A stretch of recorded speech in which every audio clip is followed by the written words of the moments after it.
په دې ویډیو کې به تاسو درخم چې تاسو څنګه کولی شئ فیسبوک آی ډي ته مو سټایلیش بایو ورکړئ. تاسو ته په دې ویډیو کې یو څو سټایلیش بایوګانې راوړي ترڅو ستاسو د فیسبوک آی ډي سټایلیش ښکاره شي. نو تاسو به هغه ویډیوګانې له دې ویډیو له ډسکرپشن نه کاپي کړئ. که د کاپي کولو په طریقه نه پوهېږئ نو په ډسکرپشن کې مې د یو ویډیو لینک درکړی ده، نو تاسو به هغه ویډیو وګورئ او د کاپي کولو طریقه به یاده کړئ. نو دوستان نوره مخ نه نیسمه، ویډیو شروع کېدو نه مخکې ویډیو لایک کړئ نه ویډیو درسره لایک کړئ، چینل هم نه سبسکرایب کړئ، چینل هر وخت درسره سبسکرایب کړئ ترڅو داسې ښایسته ویډیوګانې تاسو ته په وخت ورسېږي. نو ویډیو شروع کوو.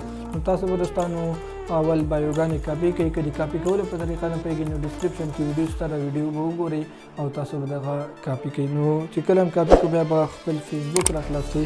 کله هم چې فیسبوک را خلاص کړو نو دغه په خپل عکس باندې به کلیک وکړئ او دې ځای کې به پروفایل تاسو ته راوړي. نو تاسو کله د آی ډي پروفایل راوړئ نو بیا په دې ایډیټ پروفایل باندې کلیک وکړئ.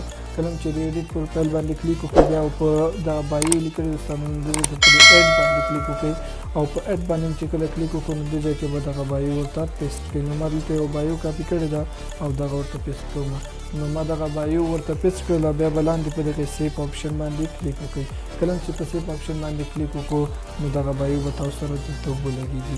نو دوستانو زه اوس تاسو ته خپله آی ډي درښکاره کوم. نو تاسو کتلی شئ زما آی ډي څومره ښایسته ښکارېږي دغې بایو سره. نو تاسو هم کولی شئ چې دغه بایو په خپل آی ډي باندې ولګوئ او آی ډي ډېره ښایسته جوړه کړئ. نو ډېره اسانه طریقه ده بایو هرومرو په خپل آی ډي باندې ولګوئ ترڅو ستاسو آی ډي ښایسته ښکاره شي او فل سټایلیش شي. دوستانو چینل درسره تحقیق کړئ، داسې ویډیوګانې به تاسو ته ډېرې زیاتې زه اپلوډ کړم چې تاسو خپل آی ډي ډېره ښایسته پرې جوړه کړئ. نو دوستانو دا نوې ویډیو خدای وکړي چې تا آخره پورې مې سره کتلې وي او ویډیو لایک کړئ، نوې ویډیو درسره لایک کړئ، چینل هم نه سبسکرایب کړئ، چینل هم درسره سبسکرایب کړئ ترڅو داسې ښایسته ویډیوګانې تاسو ته په وخت ورسېږي.